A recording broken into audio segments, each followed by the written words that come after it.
ఆంధ్రప్రదేశ్లో అధ్వాన్నంగా ఉన్న రోడ్ల పరిస్థితి ఒక పొలిటికల్ వెపన్గా ఇప్పుడు అధికారంలో ఉన్న టీడీపీ జనసేనకు ఉపయోగపడ్డాయి.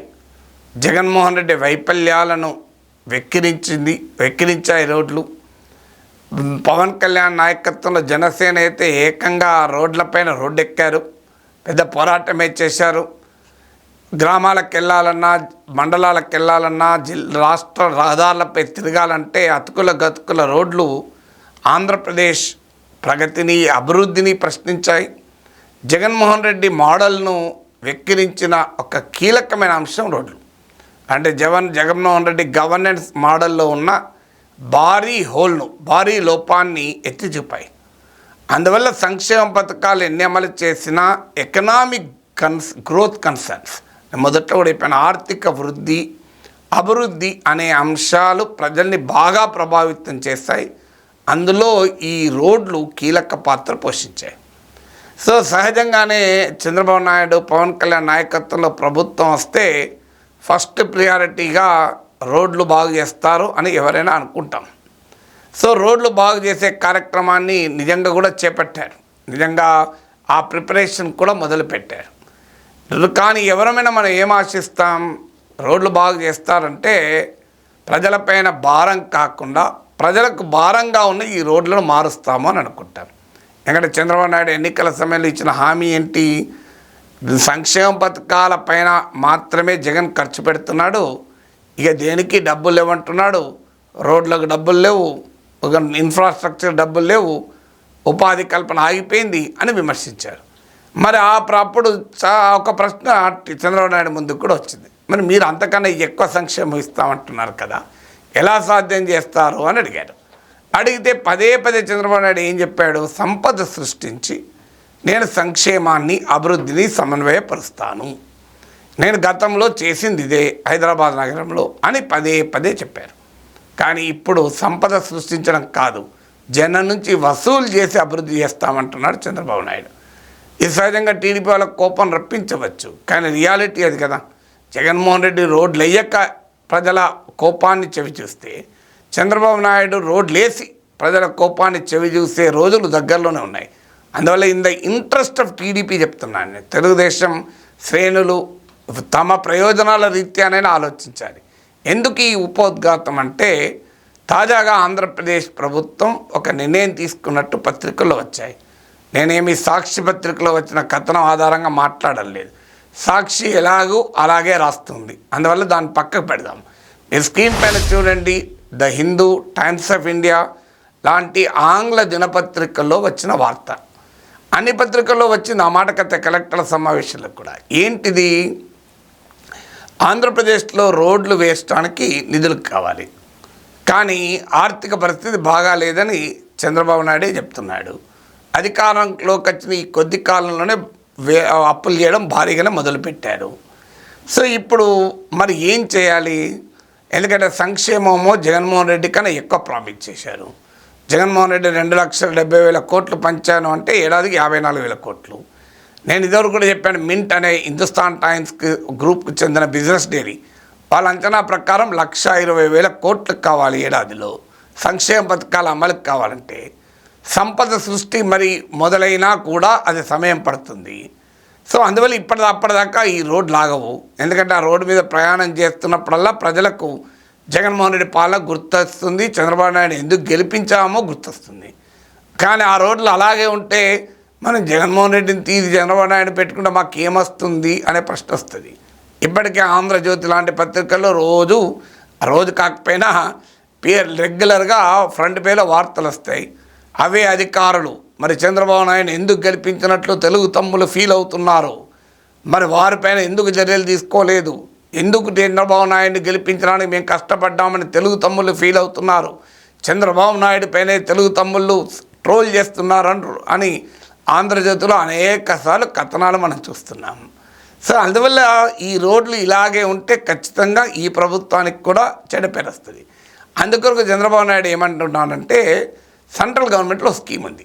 ఆ స్కీము ఏంటంటే, అది ఇన్ఫ్రాస్ట్రక్చర్, పబ్లిక్ ఇన్ఫ్రాస్ట్రక్చర్ను డెవలప్ చేసే స్కీమ్. పబ్లిక్ ఇన్ఫ్రాస్ట్రక్చర్ను పబ్లిక్ ప్రైవేట్ పార్ట్నర్షిప్లో డెవలప్ చేసేటువంటి కేంద్ర ప్రభుత్వ స్కీమ్. పబ్లిక్ ప్రైవేట్ పార్ట్నర్షిప్ అంటే మనందరికీ తెలుసు, ప్రభుత్వ డబ్బులతో ప్రైవేట్ వారు పనులు చేయడానికి పీపీపీ అంటారు. ఇది అందమైన పేరు. ఇప్పుడు దానికి పీపీపీపీ కూడా కలిపారు, పబ్లిక్ ప్రైవేట్ పీపుల్స్ పార్ట్నర్షిప్ అని. చంద్రబాబు నాయుడు తన విజన్గా కూడా ఈ 4 P's చెప్తుంటారు. ఇటీవల నీతి ఆయోగ్ సమావేశంలో కూడా ఈ పబ్లిక్ ప్రైవేట్ పార్ట్నర్షిప్ గొప్పతనం గురించి, పబ్లిక్ ప్రైవేట్ పీపుల్స్ పార్ట్నర్షిప్ గొప్పతనం గురించి చంద్రబాబు నాయుడు అనేక నీతి ఆయోగ్ ఉపన్యాసాల్లో కూడా చెప్పాడు. ఉమ్మడి రాష్ట్ర ముఖ్యమంత్రిగా ఉన్నప్పుడు ప్రపంచ బ్యాంకు ఆర్థిక విధానాల సమయంలో కూడా పదే ఈ పీపీపీ అనేకసార్లు చెప్పారు. అసలు ఏంటి పబ్లిక్ ప్రైవేట్ పీపుల్స్ పార్ట్నర్షిప్ అంటే? రోడ్ వేయాలంటే సాధారణంగా మనం ఏం ఆశిస్తాం? మనం అనేక రకాల పన్నులు ఇప్పటికే ప్రభుత్వానికి కడుతున్నాం, ప్రభుత్వానికి ఆదాయం వస్తుంది కనుక ఆ ఆదాయంతో రోడ్ వేయాలని కోరుకుంటాం. కానీ పబ్లిక్ ప్రైవేట్ పీపుల్స్ పార్ట్నర్షిప్ అంటే అది కాదు. అది ఏంటంటే ప్రజల నుంచి వసూలు చేసి ప్రైవేట్ వారితో రోడ్లు వేయిస్తారు. సో దీనికి అందమైన పేరు పబ్లిక్ ప్రైవేట్ పీపుల్స్ పార్ట్నర్షిప్. ఇప్పుడు కేంద్ర ప్రభుత్వంలో ఉన్న ఈ స్కీమ్ ఏంటంటే economically desirable but commercially unviable public infrastructure. అంటే ఆర్థికంగా అవసరం ఆ ఇన్ఫ్రాస్ట్రక్చర్. ఇప్పుడు చంద్రబాబు నాయుడు ఆలోచించేది స్టేట్ హైవేస్కు ఈ స్కీమ్ను అప్లై చేద్దామని. సో కమర్షియల్లీ అన్వయబుల్ అంటే ఆర్థికంగా ఆదాయం రాదు దానివల్ల, కానీ ఆర్థిక అభివృద్ధి రీతి అవసరం. వాణిజ్యపరంగా చూస్తే పెట్టిన పెట్టుబడి రాదు. మరి అలాంటి పబ్లిక్ ఇన్ఫ్రాస్ట్రక్చర్ కొరకు కేంద్ర ప్రభుత్వం నిధులు ఇస్తుంది. ఏం నిధులు ఇస్తుంది? వయబిలిటీ గ్యాప్ ఫండింగ్ అంటారు. ఈ వయబిలిటీ గ్యాప్ ఫండింగ్ ఏంటంటే ప్రభుత్వము ప్రైవేట్ వారికి రాయితీ ఇవ్వడం, దాన్ని వయబిలిటీ గ్యాప్ ఫండింగ్ అంటారు. అంటే ఒక రోడ్ వేయడానికి ఎంత ఖర్చు అవుతుంది, ఆ రోడ్డు ఖర్చులో కొంత టోల్ ట్యాక్స్ ధర వసూలు చేస్తారు. మిగిలిన దాన్ని వయబిలిటీ గ్యాప్ ఫండింగ్ కింద కేంద్ర ప్రభుత్వం ఇస్తుంది. సో ఇది ఇప్పుడు రాష్ట్ర ప్రభుత్వానికి సంబంధం లేదు, రాష్ట్ర ప్రభుత్వ బడ్జెట్తో సంబంధం లేదు, చంద్రబాబు నాయుడు సంపద సృష్టించడంతో సంబంధం లేదు.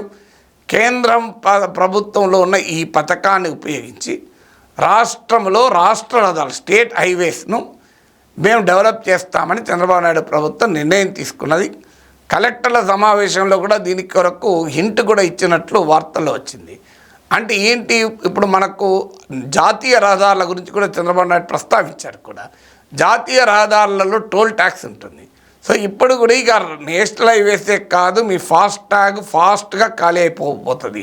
మీరు ఆంధ్రప్రదేశ్ రోడ్లు ఎక్కినంటే నేషనల్ హైవేలే లాగడం ఫాస్టాగ్ కట్ అవుతుంది. మళ్ళీ స్టేట్ హైవే ఎక్కితే అక్కడ కట్ అవుతుంది. అంటే మీరు నేషనల్ హైవే నుంచి ఊరికెళ్ళే లోపల జిల్లా రోడ్ల రాష్ట్ర రోడ్లపైన ఆఖరికి గ్రామానికి పోయేంత వరకు మీ ఫాస్టాగ్ ఖాళీ అవుతూనే ఉంటుంది. అందువల్ల ఆ రకంగా మా టోల్ ట్యాక్స్ వసూలు అవుతుంది. ఈ టోల్ ట్యాక్స్ ద్వారా కాంట్రాక్ట్ డబ్బులు వస్తాయి, వయబిలిటీ గ్యాప్ ఫండింగ్ ద్వారా గవర్నమెంట్ డబ్బులు ఇస్తుంది. సో ఇది స్కీమ్. అంటే ఈ స్కీము మా పైన చూస్తే చాలా ఆసక్తిగా ఉంటుంది. మరి ప్రభుత్వానికి ఖర్చు లేకుండా ప్రజలకు కావాల్సిన ఇన్ఫ్రాస్ట్రక్చర్ వస్తుంది కదా అని. కానీ ఇప్పటికే రోడ్ డెవలప్మెంట్ సెస్ అని చెప్పి మనము 1 లీటర్ పెట్రోలు లీటర్ డీజిల్ పోయించుకుంటే అందరము ఈ రోడ్ డెవలప్మెంట్ సెస్ కడతాం. మరి ఆ డబ్బులు ఎటుపోయినాయి? మరి ఇప్పుడు టోల్ ట్యాక్స్ కూడా ఎందుకు వసూలు చేస్తున్నారు? అలాగే మనం అనేక రకాల ఇతర రకాల పన్నులు కూడా కడతాం. సో ఆ రోడ్ డెవలప్మెంట్ సెస్తో పాటు మీకు వాహనం కొన్నప్పుడు లైఫ్ ట్యాక్స్ కడతాం. ఈ లైఫ్ ట్యాక్స్ ఎందుకు కడతాం? వాహనం మన డబ్బులతో మనం కొనుక్కున్నాం. రియాలిటీలో మన వెహికల్ కొంటే స్కూటర్ అయినా కార్ అయినా అది ఇయర్కు మనకే డిప్రిషియేట్ అవుతుంది. గవర్నమెంట్కి ఏం సంబంధం? గవర్నమెంట్ మరి మనం వెహికల్ కొంటే గవర్నమెంట్కి ఎందుకు లైఫ్ ట్యాక్స్ కడుతున్నాం? కారణం ఏంటంటే ప్రభుత్వ నిధులతో వేసిన రోడ్లపైన మనం ప్రయాణం చేస్తున్నా గనక ఆ బాధ్యత మనకు కొంత ఉంటుందని మన దగ్గర లైఫ్ ట్యాక్స్ వసూలు చేస్తారు. అందువల్ల వాహనాలపైన, ఎందుకంటే మన వాహనాలకేమి ప్రభుత్వం రిపేర్ చేయించదు, మన వాహనాలకేం ప్రభుత్వం మరమ్మతులు చేయించదు కదా. మరి అలాంటప్పుడు ఎందుకు మనం వెహికల్ కొంటే ప్రభుత్వం ఎందుకు ట్యాక్స్ వేయాలి? ఇప్పుడు మన ఇంట్లో సోఫా కొంటాం, గవర్నమెంట్ ట్యాక్స్ వేస్తుందా? మన ఇంట్లో టీవీ కొంటాం, గవర్నమెంట్ టీవీ కొన్నందుకు ట్యాక్స్ వేస్తారు. టీవీ పైన జిఎస్టీ, అది సోఫా పైన జిఎస్టీ ఉంటుంది. కానీ మనము సోఫా కొని ఇంట్లో వాడుకున్నందుకైతే ట్యాక్స్ పడదు. లైఫ్ ట్యాక్స్ అని మన రిఫ్రిజిరేటర్ పైన, మన టీవీ పైన, మన కూలర్ పైన, ఏసీ పైన, సోఫా పైన లేదు కదా. మరి వెహికల్స్ పైన లైఫ్ ట్యాక్స్ ఎందుకు ఉంటుంది? దానికి కారణం ఏంటి అంటే ప్రైవేటు వాహనము పబ్లిక్ రోడ్డు పైన వెళ్తుంది, అంటే ప్రజల డబ్బులతో ఖర్చు పెట్టిన రోడ్డు పైన ప్రయాణం చేస్తుంది. అందువల్ల ఆ వాహనదారుడు లైఫ్ ట్యాక్స్ కడతాడు. అంటే రోడ్డు కొరకు మనం లైఫ్ ట్యాక్స్ కట్టాం, పెట్రోల్ డీజిల్ వాడుతున్నప్పుడు రోడ్ డెవలప్మెంట్ సెస్ కట్టాం, మళ్ళీ పైగా ఇప్పుడు టోల్ ట్యాక్స్ కట్టాలి. మరి సంపద సృష్టించడం అంటే ఇదే అవుతుందా? ఇదేం ప్రజల సంపదను తీసుకోవడం అవుతుంది, సృష్టించడం ఎందుకు అవుతుంది? మరి ఎవరి సంపద పెరుగుతుంది? కాంట్రాక్టర్ల సంపద పెరుగుతుంది. ఎందుకు పెరుగుతుంది కాంట్రాక్టర్ల సంపద అంటే సైంటిఫిక్గా టోల్ క్యాలిక్యులేట్ అవుతుందా అనేది క్వశ్చన్. అంటే రోడ్ వేయడానికి ఎంత ఖర్చు అవుతుంది, 5 ఏళ్లలో ఎంత రెవెన్యూ వస్తుంది అనేది లెక్కలు కరెక్ట్గా వేస్తేనే ప్రజల సొమ్ము వృధా కాదు. కానీ అక్కడే గోల్మాల్ జరుగుతుంది. మనం విద్యుత్ రంగంలో చూసాం, పవర్ పర్చేజ్ అగ్రిమెంట్ల పేరిట క్యాపిటల్ కాస్ట్ ఇన్ఫ్లేట్ చేసేస్తారు. అంటే విద్యుత్ ఉత్పత్తికి 10 రూపాయలు అయ్యేది 20 రూపాయలు అవుతుందని చెప్తారు. దానిపైన రేట్ ఆఫ్ రిటర్న్ పేరిట భారీగా వసూలు చేస్తారు. పీపీఎల్ పవర్ పర్చేజ్ అగ్రిమెంట్లు విద్యుత్ రంగంలో కుదిరినప్పుడల్లా ఈ వివాదం చూసాం. ఇప్పుడు కూడా ఏం జరగబోతోంది, ఏం జరిగే ప్రమాదం ఉంది. జరగకుండా చంద్రబాబు నాయుడు తన అనుభవాన్నంతా దారపోసి ఆపాలి. ఏం జరగబోతుంది అంటే కాంట్రాక్టర్ ఒక రోడ్డుకు వేయడానికి 10 కోట్లు అయ్యేది 20 కోట్లు తయారు చేస్తారు. గవర్నమెంట్లో ఎస్టిమేట్స్ అన్నీ అలాగే ఉంటాయి. మీరు గవర్నమెంట్ ప్రైవేట్ వాళ్ళు ఒక పేపర్కి యాడ్ ఇవ్వాలంటే 10,000 అయితే గవర్నమెంట్ యాడ్ ఇవ్వాలంటే 1,00,000 రూపాయలు అవుతుంది. ఎందుకు మరి? ఏ రీజన్తో ఇస్తున్నారు? ఇస్తారు అలాగే, ఎందుకంటే మనది కాదు కదా డబ్బు. మీకు గవర్నమెంట్లో ఎస్టిమేషన్ మీరు ఏదైనా చూడండి, మీరు ఒక బిల్డింగ్ కట్టుకోవాలంటే ఎంత ఖర్చు అవుతుంది, గవర్నమెంట్ ఒక బిల్డింగ్ కట్టాలంటే ఎంత ఖర్చు అవుతుంది చూడండి. అందువల్ల ఖచ్చితంగా ఇప్పుడు రోడ్ వేయడానికి ఎక్కువ ఖర్చు 10 కోట్లు లేదు 20 కోట్లు చూపెడతారు. ఈ 20 కోట్లు కాంట్రాక్టర్కి రావాలి కనుక దానికి అనుగుణంగా టోల్ ట్యాక్స్ డిసైడ్ అవుతుంది. వయబిలిటీ గ్యాప్ ఫండింగ్ అని కేంద్ర ప్రభుత్వ స్కీమ్ కింద డబ్బులు వస్తాయి. ఈ కాంట్రాక్టర్ ఎవరుంటారు? మనకు అందరికీ తెలుసు, ఈ కాంట్రాక్టరు పొలిటీషియన్ నెక్సెస్ మన దేశంలో అంతటా ఉంటుంది. సో పొలిటీషియన్లకు ఉన్న రకరకాల వాళ్ళే ఉంటారు. అది ఏ ప్రభుత్వమైనా ఉండనియండి, ఈ పార్టీ ఆ పార్టీ అని కాదు. జగన్మోహన్ రెడ్డి ప్రభుత్వం ఉన్నప్పుడు కూడా ఇదే కదా ఆరోపణలు. సో అందువల్ల మీకు ఏ ఇరిగేషన్ ప్రాజెక్టులు కట్టినా, ఏ రోడ్డు ప్రాజెక్టులు కట్టినా ఎక్కడ చూడండి మీరు రాజకీయ నాయకుల బినామీలు, వారి బంధువులు, వారి దగ్గర వాళ్ళే ఉంటారు. సో అందులో ఈ పొలిటీషియన్ కాంట్రాక్టర్ నెక్సెస్ ఇది. సో ఈ మొత్తం ప్రాసెస్లో ఏం సంపద ఎక్కడ సృష్టించబడింది? ప్రజల సంపద ప్రైవేట్ పరం అవుతుంది, ప్రజలపైన భారం పెరుగుతుంది. రోడ్డు మాత్రం అందంగా ఉంటుంది, డౌట్ లేదు. ఎందుకంటే మరి అది అక్కడ కూడా క్వాలిటీ కాంప్రమైజ్ కాకపోతే రోడ్డు అందంగా ఉంటుంది. కానీ చంద్రబాబు నాయుడు నుంచి మనం ఆశించింది ఏంటంటే ఒక ఆర్థిక దార్శనికుడు చంద్రబాబు కనుక, పాలనా దక్షత కలిగిన నాయకుడు కనుక, నాలెడ్జ్ ఎకానమీని ముందుగానే ఊహించిన నాయకుడు కనుక చంద్రబాబు నాయుడు హైదరాబాద్లో సృష్టించినట్లు ఆంధ్రప్రదేశ్లో కూడా సంపద సృష్టించి ఆ డబ్బులతో ఇంకా ఎక్కువ సంక్షేమం ఇస్తారు, రోడ్లు బాగు చేస్తారు, ఇంకా ఇతర అభివృద్ధి పనులు చేస్తారని అనుకున్నాం. కానీ ఇప్పుడు ప్రభుత్వం డబ్బులు లేవని పేరిట ప్రజల నుంచి టోల్ ట్యాక్స్ వసూలు చేసి రోడ్లు డెవలప్ చేస్తామనే పథకాన్ని ముందుకు తీసుకొచ్చారు. హాయ్ ఫ్రెండ్స్, నాకు తెలుసు ఈ వీడియో చూసిన వెంటనే పెద్ద ఎత్తున ట్రోల్స్ నా మీద పడతారు. కానీ అలా పడతారని చెప్పి ప్రజల పక్షాన నిలబడి మాట్లాడటానికి నేను ఏనాడు వెనకాడను. అందువల్ల ఖచ్చితంగా ప్రభుత్వాన్ని అడిగి తీస్తాం, ఎవరు అధికారంలో ఉన్నా. కానీ ఈ ట్రోల్స్కు మీ తరఫున నా తరఫున ఒక సూటి ప్రశ్న.